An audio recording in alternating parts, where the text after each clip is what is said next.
নমস্কার। আজকে আমি আবার আপনাদের সামনে এলাম একটা নতুন টপিক নিয়ে আলোচনা করতে। আজকে যে বিষয়বস্তুটা আমি আলোচনা করব আপনাদের সঙ্গে, রিডিং কম্প্রিহেনশন, অর্থাৎ পঠন উপলব্ধি বা বোধগম্যতা। যে বিষয়টা আমরা ক্লাসরুমে ছাত্রদেরকে পড়াবো বা ছাত্ররা যেটা আগ্রহ সহকারে পড়বে, তার উপলব্ধি বা বোধগম্যতা, এটাকে বলা হচ্ছে রিডিং কম্প্রিহেনশন। বেশ, আজকের এই টপিকটাকে আমি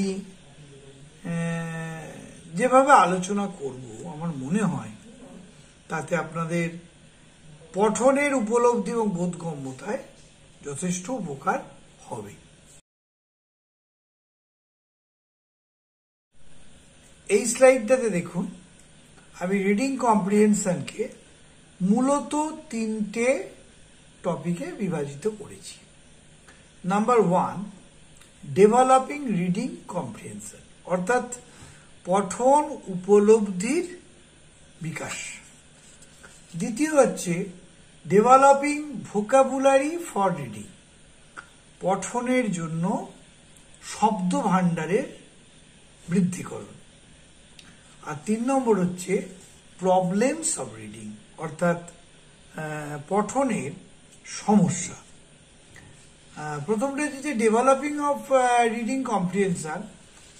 এটা বলতে গেলে আমাদের নানান ধরনের বিষয়বস্তু চোখের সামনে ভেসে ওঠে, যে মরফোলজিক্যাল বা রূপতাত্ত্বিক এবং সেমেন্ট্রিক্স বা শব্দার্থ তত্ত্ব। এই বিষয়গুলো আমাদের ক্ষেত্রে কিন্তু খুব গুরুত্বপূর্ণ।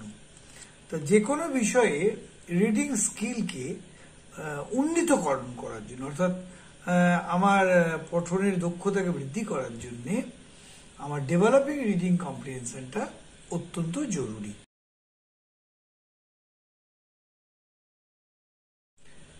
ডেভেলপিং রিডিং কম্প্রিহেনশন, এই স্লাইডটাতে দেখুন, this is a active interaction stage, অর্থাৎ যখনই পঠন দক্ষতাকে আমরা উন্নীতকরণের জন্য সচেষ্ট হব, সেখানে টিচার এবং ছাত্র উভয়েরই কিন্তু একেবারে সক্রিয় অংশগ্রহণটা খুব জরুরি হয়ে পড়ে।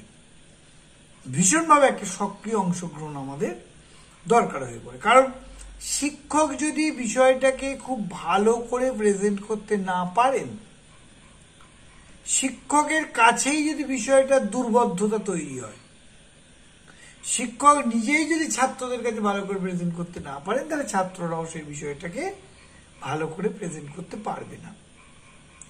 কারণ মনে রাখতে হবে যে চেয়ারের উল্টো দিকে বেঞ্চে যে ছেলেরা বসে থাকে, ছাত্ররা, তাদের বয়স যা, তাতে তারা শিক্ষককে শুধুমাত্র অনুকরণ করে। তাহলে শিক্ষক যদি কোনো বিষয় ভুল উচ্চারণ করেন, ভুল ইলাস্ট্রেশন করেন, মানে ব্যাখ্যাকরণ করেন, তাহলে ছাত্রদের কাছেও বার্তাটা কিন্তু ভুলভাবে পৌঁছাবে। This is a active interaction stage, অর্থাৎ অত্যন্ত সক্রিয়ভাবে এই জায়গাটাতে ছাত্রদের সঙ্গে শিক্ষকের জ্ঞানের, নলেজের ট্রানজাকশন ঘটে। এটাকে আমরা দুটো ভাগে ভাগ করি, একটা যে মরফোলজিক্যাল, একটা যে সিমেন্টিক্স, অর্থাৎ রূপতত্ত্ব আর শব্দার্থ তত্ত্ব। রূপতত্ত্ব বলতে কি, বিষয়টা সম্পর্কে তার বাহ্যিক যে আউটলুকসটা, মানে বাহ্যিক যে বিষয়টা, সেই সম্পর্কে একটা জ্ঞান অর্জন করা এবং সেটাকে ছাত্রের সামনে তুলে ধরা। তা থেকে ছাত্ররা এক ধরনের একটা জ্ঞান পায়। যেমন আমি ধরুন বলছি, তাজমহল। তাজমহলের বিষয় সম্পর্কে যখন শিক্ষক ছাত্রকে পাঠদান করবেন, তখন সেটা কিন্তু শুধুমাত্র তাজমহলেই সীমায়িত থাকবে না। শিক্ষক এমনভাবে বিষয়টাকে ইলাস্ট্রেট করবেন, এমনভাবে ছাত্রদের কাছে উপস্থাপন করবেন, যে ছাত্রদের চোখের সামনে যেন তাজমহলের একটা কল্পনার চিত্র ভেসে ওঠে। জীবনানন্দ দাশের বনলতা সেন, কবিতাটা আপনারা সবাই জানেন, একটা রোমান্টিক কবিতা হিসেবে ভীষণভাবে পরিচিত, বা রবি ঠাকুরের হঠাৎ দেখা কবিতা। বনলতা সেনের চুল তার কবেকার অন্ধকার বিদিশার নিশা, চোখ তার শ্রাবস্তির কারুকার্য। আবার বলা হচ্ছে অতি দূর সমুদ্রের পথে যে নাবিক হারাইছে দিশা, দারুচিনি দ্বীপের ভেতর। কবিতাটা যখন শিক্ষক পাঠদান করবেন, বা হঠাৎ দেখা কবিতা, যখন শিক্ষক কবিতাটার পাঠদান করবেন তখন ছাত্রের চোখের সামনে বনলতা সেনের সুন্দর প্রেমিক কল্পনার ছবি ভেসে উঠবে। বা রবি ঠাকুরের হঠাৎ দেখা যখন শিক্ষক পড়াবেন তখন চলমান ট্রেন তার ঘটনা প্রবাহ ছাত্রের চোখের সামনে ভেসে উঠবে। এই যে আউটলুক, এই যে বাহ্যিক আবরণটা শিক্ষক ছাত্রের সামনে তুলে ধরবেন, এটাকে বলা হচ্ছে রূপতাত্ত্বিক, মরফোলজিক্যাল। অর্থাৎ আমাদের একেবারে প্রাথমিক শর্ত ক্লাসরুমের আবহাওয়াটাকে অর্থাৎ সিচুয়েশনটাকে একেবারে সেই বিষয়ের উপযোগী করে তুলে ধরবেন শিক্ষক। এটাকে বলে মরফোলজিক্যাল এফেক্টস, রূপতাত্ত্বিক। আর যখনই আমরা সিমেন্টিক্সে যাব, অর্থাৎ শব্দার্থ তত্ত্ব, তখন শিক্ষক প্রতিটা বিষয়কে ভাঙতে ভাঙতে আবার তৈরি করে দেবেন। অর্থাৎ একেবারে ডেভেলপিং মেথডে তিনি বোঝাতে বোঝাতে যাবেন। তাতে কি হবে, ছাত্রের কাছে বিষয়ের গ্রহণযোগ্যতা তৈরি হবে এবং এমনভাবে ছাত্রের মস্তিষ্কে বিষয়টা ঢুকে যাবে যে ছাত্র কোনোদিন সেটা ভুলতে পারবে না। এই যে বহিরঙ্গের তত্ত্ব এবং অন্তরঙ্গের তত্ত্ব, এই বিষয়টাই আমি এই স্লাইডটায় দেওয়ার চেষ্টা করেছি। This is a active interaction stage, অর্থাৎ এটা একেবারে সক্রিয়ভাবে ছাত্র শিক্ষক উভয়ই ইনভলভ থাকবেন।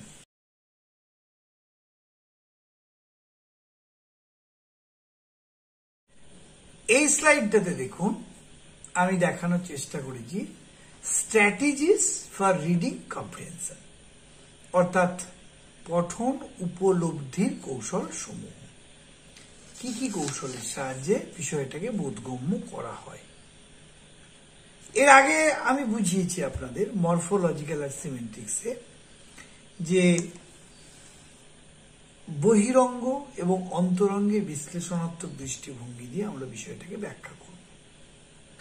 যখনই এই ব্যাখ্যাটা ছাত্রের কাছে গ্রহণযোগ্য হবে তখন কি হবে, ছাত্র জ্ঞান, বোধ, প্রয়োগ, দক্ষতার মধ্যে সংশ্লেষণ, বিশ্লেষণ, মূল্যায়ন, এই বিষয়গুলো কিন্তু উপলব্ধি করতে পারবে এবং যে কোনো ধরনের রচনা বা গঠনশৈলী সম্পর্কে অবহিত হতে পারবে শিক্ষার্থী।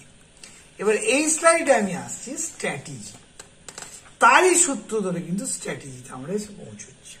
কৌশল প্রথমটা দেখুন, অ্যাক্টিভ লিসনিং, অর্থাৎ সক্রিয়ভাবে মনোযোগ দিয়ে শোনা। ছাত্র যদি বিষয়বস্তুকে অত্যন্ত আগ্রহান্বিত হয়ে মনোযোগ দিয়ে না শোনে তাহলে বিষয়বস্তুর বোধগম্যতা তাদের কাছে জিরো হয়ে যায়। কারণ শিক্ষক এটা ফ্লোয়েতে পড়ান, সুন্দরভাবে বোঝানোর চেষ্টা করেন, কিন্তু ছাত্র যদি ইনঅ্যাক্টিভ হয় তাহলে তার কাছে বিষয়টা দুরহ হয়ে যাবে। সেই জন্য বলা হচ্ছে স্ট্র্যাটেজিস ফর রিডিং কম্প্রিহেনশনে 1 নম্বরে আছে অ্যাক্টিভ লিসনিং, অর্থাৎ ছাত্রকে মনোযোগী সক্রিয় শ্রোতা হতে হবে।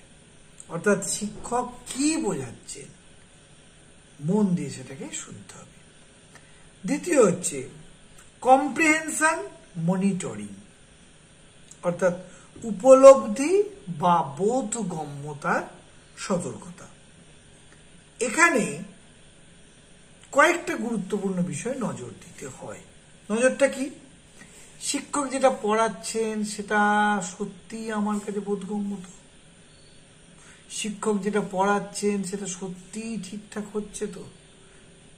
আমার মনের প্রশ্নের উত্তর আমি পাচ্ছি তো? এই নানান ধরনের প্রশ্ন যদি ছাত্রের মনের মধ্যে হতে থাকে, তাহলে জানবেন ছাত্র কিন্তু সঠিকভাবে বিষয়টাকে উপলব্ধি করছে। এবং এই যে সতর্কতা, এখানে পূর্বাপর লিঙ্ক কিন্তু কেটে যাবার সম্ভাবনা নেই, একেবারে জিরো। কারণ ছাত্র তো অত্যন্ত মনোযোগী শ্রোতা, ছাত্র তো অত্যন্ত গুরুত্ব দিয়ে বিষয়টা উপলব্ধি করছে। সেই জন্য এটাকে বলা হচ্ছে কম্প্রিহেনশন মনিটরিং। 3 নম্বর যে অ্যাক্টিভ প্রায়র নলেজ, অর্থাৎ প্রিভিয়াস নলেজকে সক্রিয় করা। আগের যে জ্ঞান আমি অর্জন করেছি তার সূত্র ধরে, সেই প্রিভিয়াস নলেজের সূত্র ধরে আমি প্রেজেন্ট নলেজে আসছি।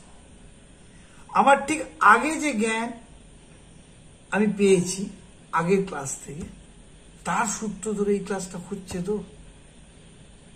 অর্থাৎ মাঝে কোথাও ব্রেকআপ হয়ে যাচ্ছে না তো? এই বিষয়টা কিন্তু শিক্ষকের সাথে ছাত্রও খেয়াল করবে। সেই জন্য এটাকে বলা হচ্ছে অ্যাক্টিভ প্রায়র নলেজ। 3 নম্বর মেন্টাল ইমাজিনারি, অর্থাৎ মানসিক চিত্র, কল্পনার চিত্র। মেন্টাল ইমাজারিটা হচ্ছে যে বিষয়টা আমি আগেই আপনাদের বললাম, শিক্ষক অত্যন্ত গুরুত্ব দিয়ে পড়াবেন, সেই পড়ানোটা ছাত্রের কাছে এতটাই আকর্ষণীয় হবে, ছাত্রের চোখের সামনে ভেসে উঠবে একটা তাজমহলের ছবি, একটা রেলগাড়ির ছবি, আর প্রকৃতির চিত্র পড়াতে গেলে প্রকৃতির ছবি। অর্থাৎ লেখক যখন বিষয়টা লেখেন, তিনি যে উপলব্ধি থেকে লেখেন, শিক্ষকের দায়িত্ব সেই উপলব্ধিটাকে ফুটিয়ে তোলা ছাত্রের মনে। এর ফলে কি হয়, ছাত্রের যে ক্রিয়েটিভ অ্যাক্টিভিটি, সৃজনশীল মানসিকতা, সৃজনশীল প্রবণতা, সেটা কিন্তু ধীরে ধীরে জেগে উঠতে থাকে। এরপরে যে পয়েন্টটা আমরা আনছি সেটা হচ্ছে স্মৃতিবর্ধক রিলেটেড, বা স্মৃতির সঙ্গে মেমোরিক যেটাকে বলা হয়, অর্থাৎ স্মরণ প্রক্রিয়ার সাথে এটা যেখানে সংযুক্ত। আমরা প্রথমে দেখবেন কোনো বিষয় দেখে মনে যদি উৎফুল্লতা তৈরি হয়, তাহলে সেই বিষয়টা কিন্তু মনে গেঁথে যায়। অর্থাৎ এমন কোনো বিষয় সেটা মনে দাগ কাটবে। মনে যদি দাগ না কাটে, তাহলে কিন্তু সেই বিষয়টা গভীরভাবে ব্রেনে ধরে থাকে না।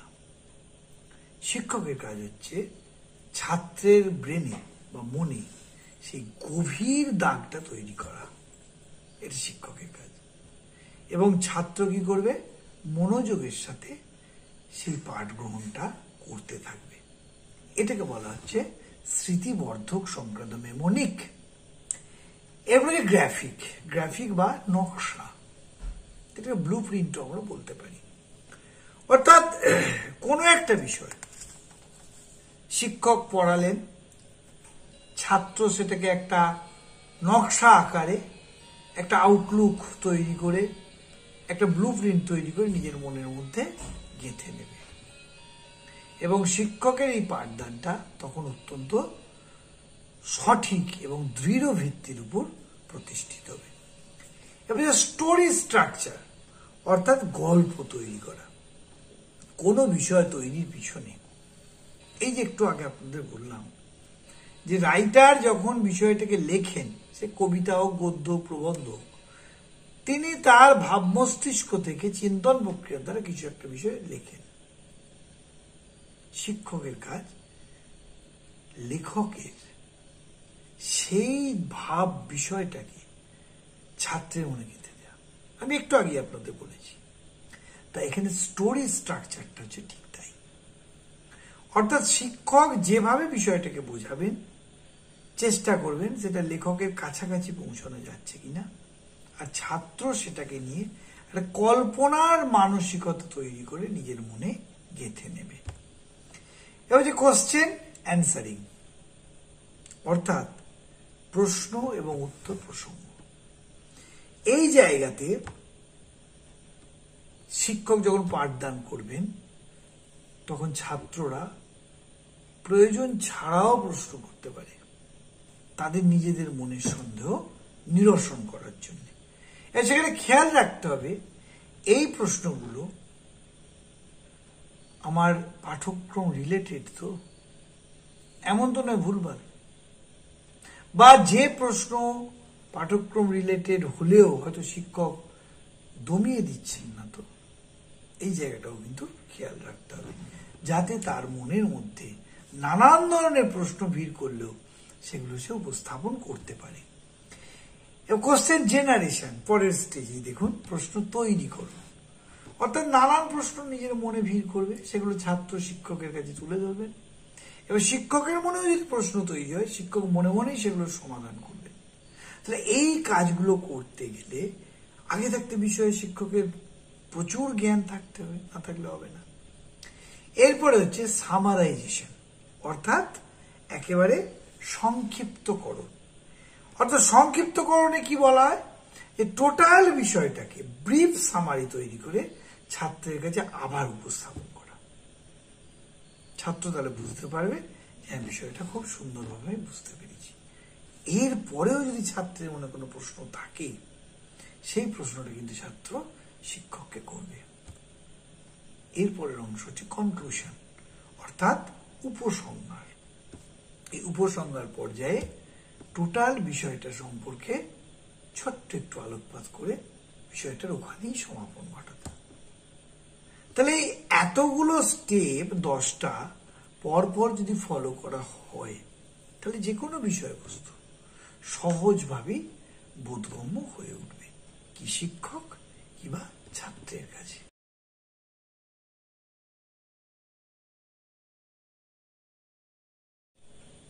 এবারে দেখুন এই স্লাইডটাতে আমি দেখানোর চেষ্টা করছি ডেভেলপিং ভোকাবুলারি ফর রিডিং, অর্থাৎ পঠনের জন্য ভোকাবুলারি শব্দ ভান্ডার তার বৃদ্ধিকরণ।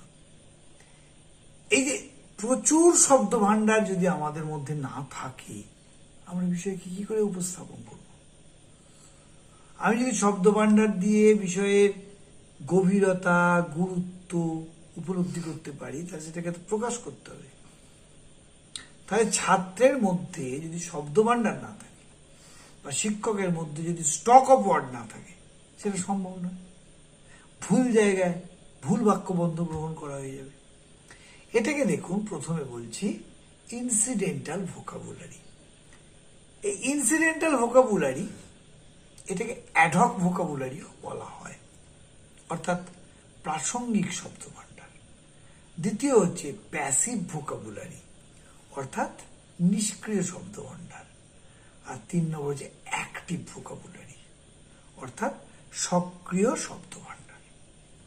প্রথম হচ্ছে ইনসিডেন্টাল ভোকাবুলারি বা প্রাসঙ্গিক শব্দ ভান্ডার, এটাকে অ্যাডহক শব্দ ভান্ডারও বলা হয়। অর্থাৎ কিছু কিছু শব্দ আছে যে শব্দগুলো সংশ্লিষ্ট পাঠের পক্ষে, মানে যে বিষয়টা পাঠদান করা হচ্ছে সেখানে খুব বেশি প্রয়োজনীয়, বিশেষ বিশেষ প্রয়োজনীয়, তবে সেটা অন্য পাঠের পক্ষে আবার ততটা প্রয়োজনীয় নয়। অর্থাৎ কিছু শব্দ একেবারে সেই বিষয়টার জন্যই গুরুত্বপূর্ণ, সেটা আবার অন্য বিষয়ের ক্ষেত্রে গুরুত্বপূর্ণ নয়। এই ধরনের শব্দগুলোকে বলা হয় ইনসিডেন্টাল ভোকাবুলারি বা অ্যাডহক ভোকাবুলারি। প্যাসিভ ভোকাবুলারি মানে কি? নিষ্ক্রিয়, অর্থাৎ যে সমস্ত শব্দ সচরাচর ব্যবহার হয় না, খুব কম ব্যবহার করা হয়, তাদের কথাবার্তায় বা লেখায় ছাত্ররা বা শিক্ষকরা এটাকে ব্যবহার করেন না খুব প্রয়োজন ছাড়া, এটাকে বলা হয় প্যাসিভ ভোকাবুলারি। আবার কিছু শব্দ আছে অ্যাক্টিভ ভোকাবুলারি, যেগুলো প্রায়শই কথাবার্তা লেখা লিখি আমাদের কথোপকথন সর্বত্র ব্যবহার হয়, এগুলোকে বলা হয় অ্যাক্টিভ ভোকাবুলারি। তাহলে ভোকাবুলারি আমরা 3 ধরনের প্রাথমিকভাবে পেলাম। একটা হচ্ছে ইনসিডেন্টাল বা অ্যাডহক, দ্বিতীয় হচ্ছে প্যাসিভ, আর 3 নম্বর হচ্ছে অ্যাক্টিভ। ইনসিডেন্টাল মানে আকস্মিক, কিন্তু বিশেষভাবে প্রয়োজনীয়। প্যাসিভ মানে মাঝে মাঝে দরকার হয়, খুব দরকার ছাড়া ব্যবহার হয় না। আর অ্যাক্টিভ মানে যেগুলো সব সময় আমরা ব্যবহার করে থাকি।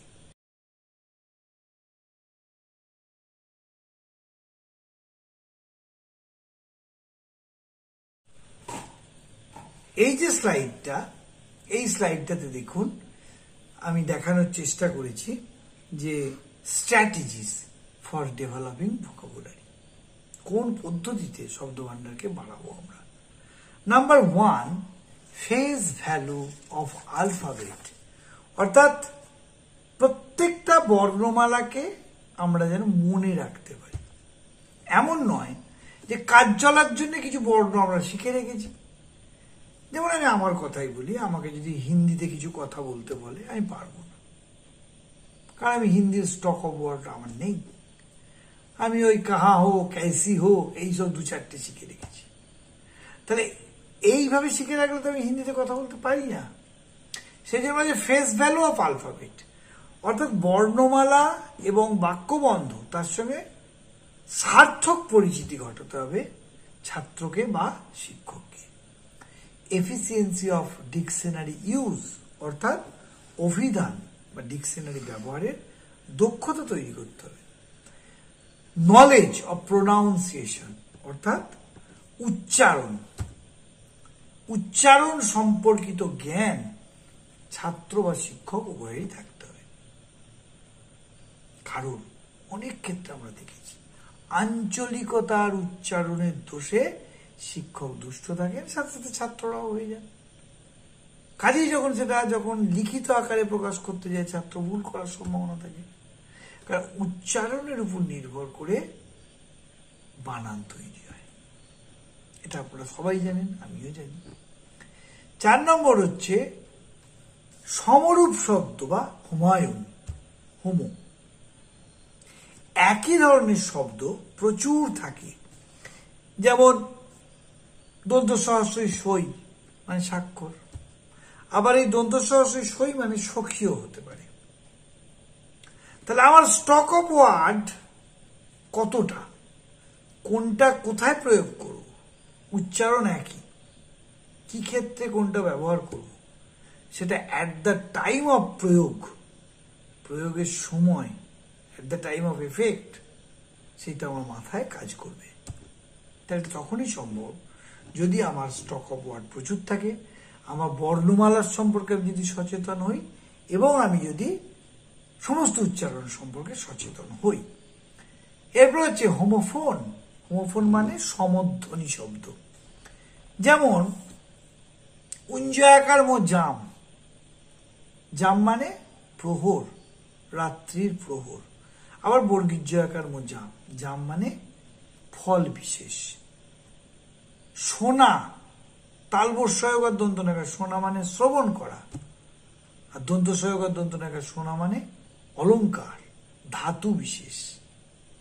অর্থাৎ উচ্চারণ এক, বানানটা আলাদা, কিন্তু প্রয়োগটা করতে হবে আমাকে। কোথায় কি প্রয়োগ করব সেই সচেতন জ্ঞানটা আমার থাকতে হবে। এরপর দেখুন প্রেফিক্স মানে হচ্ছে উপসর্গ ব্যাকরণগত একটা টার্ম, আপনারা জানেন। বাংলা, সংস্কৃত, ইংরেজি সব ক্ষেত্রেই এটা ব্যবহার করা হয়। এই উপসর্গগুলো অনুসারে কোন বাক্যের সাথে কোন উপসর্গ কোন অনুসর্গ ব্যবহার করা হবে সেটা আমার স্টক অফ ওয়ার্ড বা ব্যাকরণ পরিচিতি না থাকলে আমি করতে পারবো না। সেই জন্য আমাকে এই দিকটাও জ্ঞান দিতে হবে, জ্ঞান গ্রহণ করতে হবে। এবার সিনোনিম মানে কি? অ্যাফিক্স সিনোনিম, সিনোনিম মানে হচ্ছে সমার্থক শব্দ। একই শব্দের নানান অর্থ হতে পারে, প্রায় কাছাকাছি, সেগুলো ব্যবহারের দক্ষতা আমাদের থাকতে হবে। অ্যান্টোনিম মানে বিপরীত শব্দ। তাহলে এই যে বিষয়গুলো, এগুলো আমাকে জানতে হবে। সেইড অফ মিনিং, ব্যঞ্জনা অর্থে কিছু শব্দ ব্যবহার করা হয়, যেমন তার কৃষ্ণ প্রাপ্তি হয়েছে, কৃষ্ণ প্রাপ্তি হয়েছে মানে কি, সে মারা গেছে। এই কথাটা বললে নিশ্চয়ই ঠাকুর কৃষ্ণ প্রাপ্তি হয়েছে এই অর্থে বোঝাবো না আমি, ব্যঙ্গার্থক অর্থেও ব্যবহার করা যায়। আবার প্রভাব মানে প্রবাদ প্রবচন। এই প্রবাদ প্রবচনের বহুদিন ধরে লোকমুখে প্রচারিত কিছু কথা প্রবাদ প্রবচন হিসেবে তৈরি হয়ে যায়, সেগুলোর ক্ষেত্রেও কিন্তু আমাকে সচেতন থাকতে হবে। তাহলে এই যে 11টা স্ট্র্যাটেজি, এই 11টা স্ট্র্যাটেজি যদি আমরা সঠিকভাবে রপ্ত করতে পারি, তাহলে আমাদের ক্ষেত্রে রিডিং দ্য টেক্সট এবং রিফ্লেক্টিং দ্য টেক্সট কোনোভাবেই কিন্তু ভুল হবে না, একেবারে সার্থক প্রয়োগ হবে তার।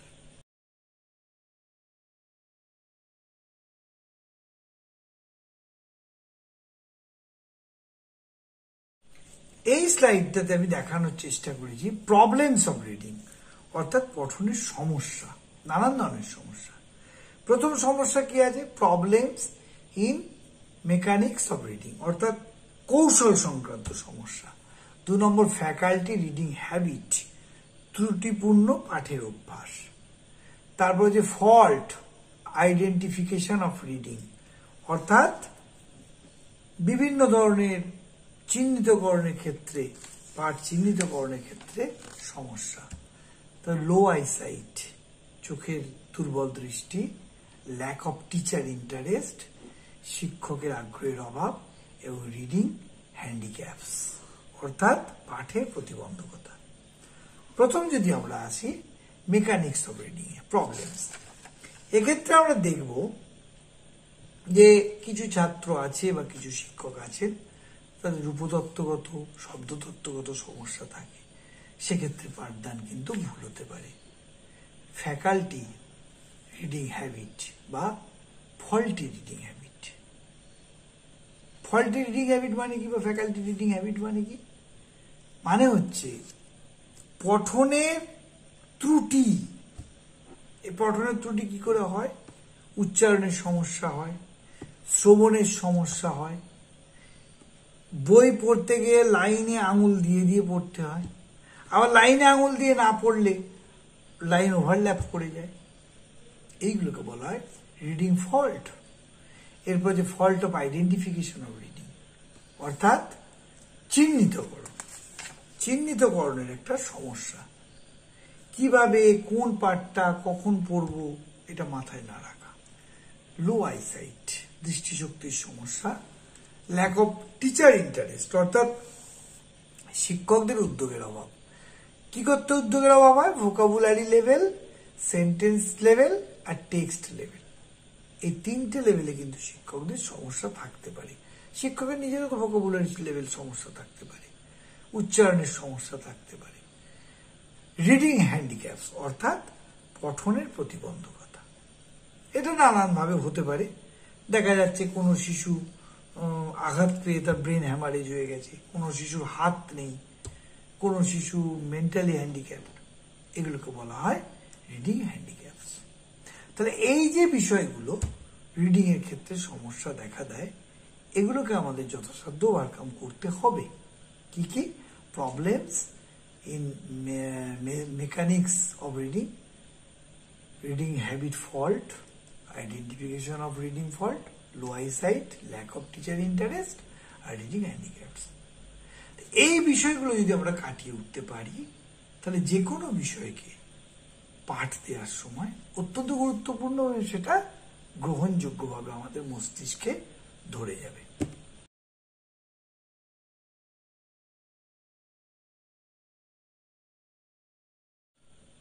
আজকে রিডিং কম্প্রিহেনশন সম্পর্কে আপনাদেরকে আমি বোঝানোর চেষ্টা করলাম।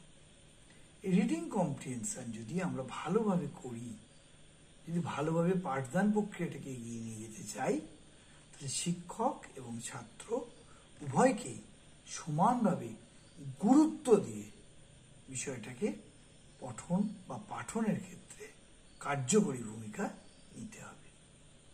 আজ এই অবধি থাক, আগামী দিন আবার নেক্সট ভিডিওতে আমি আসবো।